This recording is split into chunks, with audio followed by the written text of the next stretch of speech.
and your dad started Codemasters, it was budget releases that you started off with, which is like $1.99 stuff. And basically, one of the things I found quite interesting is what was the point where you realised that there kind of was a little bit of a shift towards consoles, and because Codemasters got into that market quite quickly and quite sort of aggressively with that. I mean, what was that? What spurred that all on? What marked the change for that? It was, well, we've been used to going between systems, so we started off on the Commodore VIC-20 and the Commodore 64, and then changed, and then we did games to the Spectrum and Dragon 32 and things, so we were always used to looking out for what's the next computer. And then when we went to the CES show in Chicago in America. Would that have been, what year would that have been? Was it when the NES was just coming out, or was it, or had it just been? Yeah, it was just before it came out, I think. So, I'm not sure. Must be like mid 80s, I suppose, or late 80s. Yeah, like 87, 88.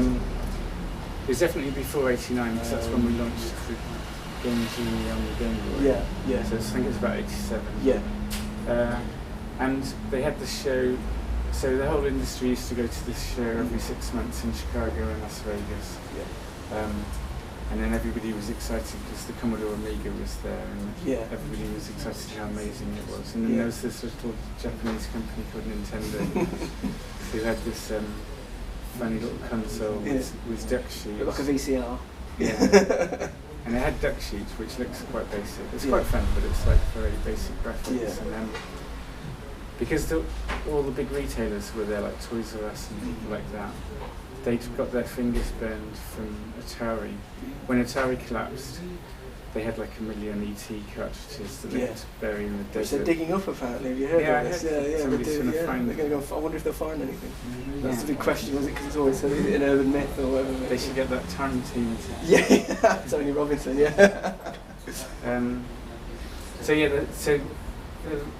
generally people weren't very excited about it because they never, after Atari, they didn't really want another console. And they were quite happy with these like home computers.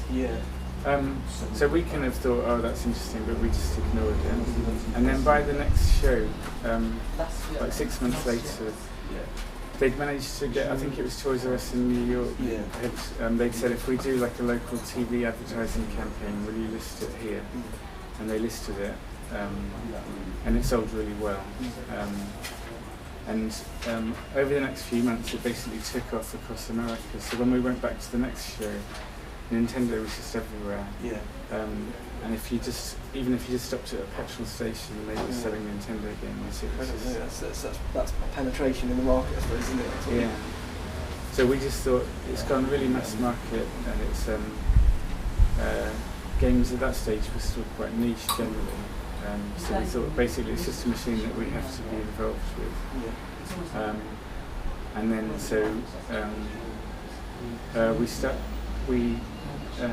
started developing. I think we did Treasure Island Disney Festival. So we was it with a company called Comerica? Yeah, they were the. Well, when we worked with Mastertronic, this guy called David Harding was their Canadian distributor, and then he had a company. I'm not sure if he set it up afterwards, but he set up this company called Comerica. So when we developed Game Genie, then I think we just asked him if he wanted to distribute it in North America, and then he showed it to. I think he thought this is too big for me. So he took it to Louis Galoob Toys in San Francisco and sold the idea to them. And the guy David Galoob showed it to his son, and his son went crazy when he saw Mario jumping off the top of the screen. Because Super Mario Brothers had I think they'd sold 22 million units or something. It was kind of taken over, and all the kids were playing it. So then we signed a contract for them to. So you developed all the Game Genie tech was done at Codemasters, and then it's kind of just sold out to them. Well, it was me and my brother Richard and our friend Ted Karen who came up with the idea. How did you?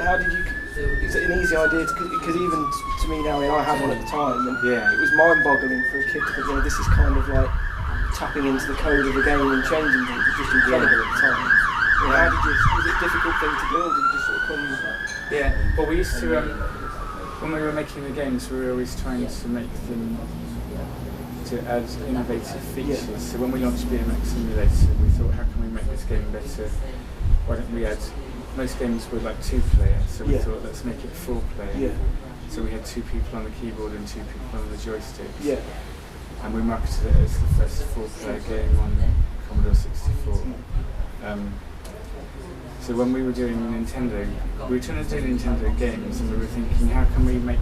We used to have like ideas sessions every Wednesday or something, where we just go to my flat and just try and come up with ideas. Yeah. So we thought, how can we make these games really special? Yeah. So we thought, one idea we came up with, because it was a cartridge, we thought we could have a switch on the cartridge. Yeah. So you could maybe choose the number of lives, or choose which weapon they were using or something. Yeah. And then we thought, well, maybe we can make some kind of interface that will work with other people's games. So rather than making a game with extra features, we could do an interface that could give existing games extra features. And we thought that would be really cool, because that would, like all these kids in America playing Super Mario Brothers, they would love that. It's going to add value to the game, or so, isn't it? They're going to play even more if they can tinker with. Yeah, and they could maybe they were stuck on the level and they couldn't get past it, so they could only see half the game. That was my attraction to it when I was a kid. Yeah, because I thought I can't get past this bit, so I'm going to sort of cheat. But obviously, that device created US law, because it created a law where. Because before Nintendo's attack on it, they obviously didn't like it, and it was because they felt that it was infringing on their copyright. Yeah. So the court case was one that actually meant that people could change sort of code as long as it was their own personal use. Yeah. So that's quite incredible that it was like a device that sort of created US law. Yeah. I think it really solidified the kind of interpretation of the law. Like it was quite a complex case, and there was lots of different parts of it. But the main part was like if you make a game like Super Mario, as soon as you make it, as soon as you say you draw a picture with your pen, if you draw a picture of an umbrella, as soon as you've drawn it, you're only copyrighting it. And owning the copyright came from like people writing books. So it used to give you the right to reproduce the work. But then they thought, well, if you write a work like Harry Potter, then it's not really fair if then somebody else does the sequel. And so they called that the derivative work. So you not only have the right to reproduce the original, but you've got the right to create the derivative works. So they were saying, Nintendo was saying that they even had Miyamoto in the court case. Right. He came to San Francisco. Because they were saying that because the kid was plugging in the interface and making Mario jump higher, that was a derivative. That the kid was making a derivative work, and we were helping him infringe. So we were which is just crazy, isn't it? Really? I suppose that's like how the law stood back then, wasn't it? But in the end, the judge said, because when you unplugged it, it wasn't permanently changing it. So for a derivative work to exist, it has to be permanent. So that's why. That was how we ended up winning on that. But you guys were quite hands off with like the legal side of things, weren't you? Was it all sort of like handled in the States, and you kind of just stood on and watched, or were you called up at any point to sort of? We weren't called to the court case, but we were heavily involved in the legals, because there was different court cases. Like they had the original temporary restraining order, and they had an injunction, and it went through about 5 different court cases. To try and stop them selling it. And so the lawyers were obviously really, they wanted to know exactly how it worked and things. And so they asked us like thousands of questions. And one of the things we showed them that they found quite interesting was Nintendo was marketing some kind of joystick at the time. I think it was called the Advantage or something. Like the arcade stick. And that had a slow motion button on it. So when you held down that button, and an auto fire button, but the slow motion one particularly,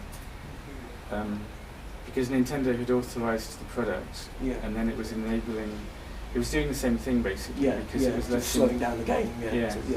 So that it kind of undermined their argument that we were ruining these games, because they were authorising it themselves with another product.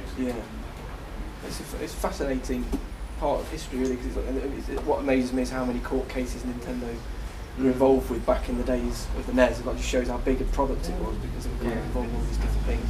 Oh, so you talk about innovation. I remember it's also like you did the Mega Drive carts with the two joystick ports on there. Yeah, as well, the J-cart. That was another thing that just amazed me at the time. That was such a simple idea, but obviously by that point Codemasters had grown to quite a big company, and obviously when you're talking about creating specialised hardware, I mean, what kind of infrastructure was in place at that point? Obviously you were creating a lot of your own products, you were creating unique cartridges for your games as well. I mean, obviously the company had grown so big by that point that you're able to do that. Well, I think we'd always had an interest in hardware and software, because our granddad was an electronics engineer who used to design colour televisions in Australia, so he taught us how to build like crystal radios using transistors and resistors and capacitors and everything. So we had a simple understanding of electronics. And then with Game Genie we had to there had to be like a hardware element to the interface. But we got into when we were manufacturing Sega cartridges, because we had a factory in Southern in Warwickshire making the Sega cartridges. So we had a production line with like robots assembling cartridges. That's incredible. In the UK as well. Yeah. So at that stage, that's when we thought, well, we can produce extra hardware. Like we could do things like J-carts, like building extra joystick ports into the cartridges. So it's just really, most of the engineers were software engineers, but we had a few hardware engineers, and it was just always, sometimes you had to cross that bridge to get the best out of what was available. Yeah. Obviously, going back to the NES, and this applies to the Mega Drive as well, like Micro Machines was one of the big titles that a lot of Nintendo fans would associate with Codemasters. So how did that come about? So that was obviously a situation where you married a product with what was effectively a license at the time, like a toy license, but the game sort of like has now transcended that license, because like Micro Machines, kids don't really know anything about anymore, but people still sort of remember that game. It's become iconic. Did that start on the NES? Was that the first machine that started on? Yeah, it started on the NES. We were so we were developing maybe 5 or 6 games for the NES. And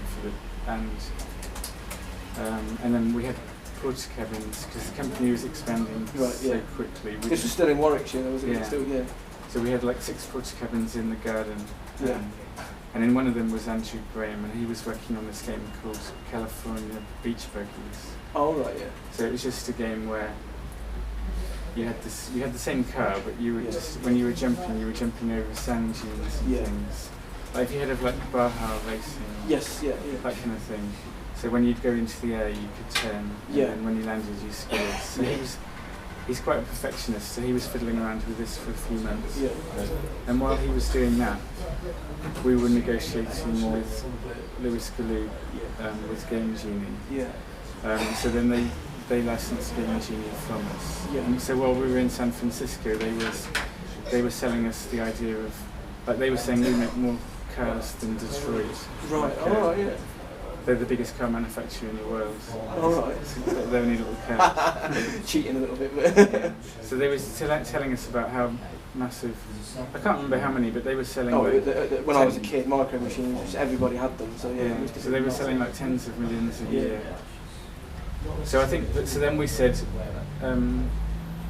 as well as doing Game Genie, do you want to sell Nintendo games? And then we were saying, well, we're working on this California Beach Buggies game, maybe we could make it into a Micro Machines game. And in the end, they never did games, they just did Game Genie. But that was how we got the license. That's quite interesting that was the Game Genie was the connection that led to that product. So then we came back to England and we showed Andrew Graham the cars and said, it'd be quite cool if it was a miniature environment. So rather than like having a car on a school desk or whatever. That's incredible. It feels, when you play the game, it just feels like it was always envisaged as that way. It's interesting that it was kind of like there was a little bit of changeover and stuff. But I think what came first was the car and the physics. Because before he'd done Psycho Pinball, which was so what he tended to do was spend months like getting the ball and the flippers working, and then adding around it, like really getting the core game working. So it's the core game that came first, and then we added the license afterwards. Yeah, that's incredible. I mean, I think some people say that's a similar way to how like Nintendo operate. They'll like nail the concept down first, and then add things around it. Whereas a lot of sort of other developers will come up with the grand sort of scheme of things first, and then worry about what they add to the gameplay later. So I mean, have you ever felt like there was ever a connection between like what you were doing at Codemasters and how the way Nintendo worked? Was it kind of like, I know you obviously started off on home computers, but it sort of, for me, it felt like Codemasters' sort of golden era was when sort of like you moved on to consoles, and that was certainly when I was playing games the most, and sort of like Brian Lara and stuff like that. Well, even though we ended up in a court case with Miyamoto, that was like he's probably the most respected game designer that I hold up in the industry, and we've always thought that they were the really the quality standards that they set were like higher than anything, and it was really just a like passion and wanting to make the best games. Yeah. So that's what at Codemasters, that's what we were trying to do. We weren't trying to do like the most games or even the best selling games necessarily. We were trying to make the best games. So if we did a rugby game, we wanted it to be the best rugby game. So Jonah Lomu Rugby, we were trying to make it the best game. Yeah, you had a run of sports, I think, because Pete Sampras tennis, and then there was the rugby, and obviously Brian Lara cricket as well. Yeah. So was that obviously because is sport like a passion that you got yourself, or? It came from when we were at Mastertronic. We did lots of games, and we also bought loads of games from lots of programmers. Right. Because we were we bought their games for them. Yeah. So we released like 400 games or something. Right. Yeah. So we kind of realised which games sold and which games didn't. Quite a good testing area. And it was the games with the popular theme that sold. So like BMX races. Yeah. Or we did a game called Chiller, which was about Michael Jackson's Thriller. So it was the games with. It's a bit hard to explain, but with pre-existing popular themes. So like Zelda doesn't really have a pre-existing popular theme. Like that's like a one-off. That's created where they've created a new IP. Yeah. It's really hard to do that. Yeah. Whereas you know that people are interested in Formula One or they're interested in tennis or whatever. So if you make a really good Formula One game, then you know that millions of people are going to be interested. Pre-built audience. So that when we started Codemasters, that was the idea really. Rather than doing games that programmers liked, we were doing games that we thought the customers wanted. Yeah. And that's obviously continued right up to now. Because obviously Codemasters is still doing those kind of things. You parted company with them in 2007, was it? Yeah. Which was the year before you were honoured by the Queen for your services to the games industry, which is incredibly achievement.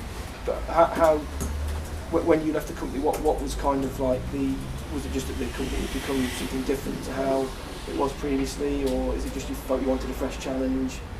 It was for lots of different reasons. It was because I've been there for over 20 years, so I don't know. It's just like it's difficult for a company to stay the same over 20 years, isn't it? I suppose. Yeah. Well, it's more personally, really. Like I wanted to do different things. Like I didn't want to just do one thing in my life. Because you've only got one life. So you want to do different things. Yeah. So I think like after 20 years, like partly I wanted to change, and partly the company had grown to like when we started, it was a small company with mostly like friends and family. Right. And you kind of knew everybody, but when the company's like 500 people, it's completely different running a big company.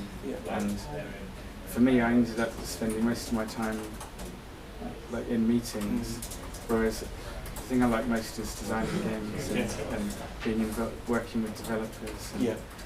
And, so it's those kind of reasons.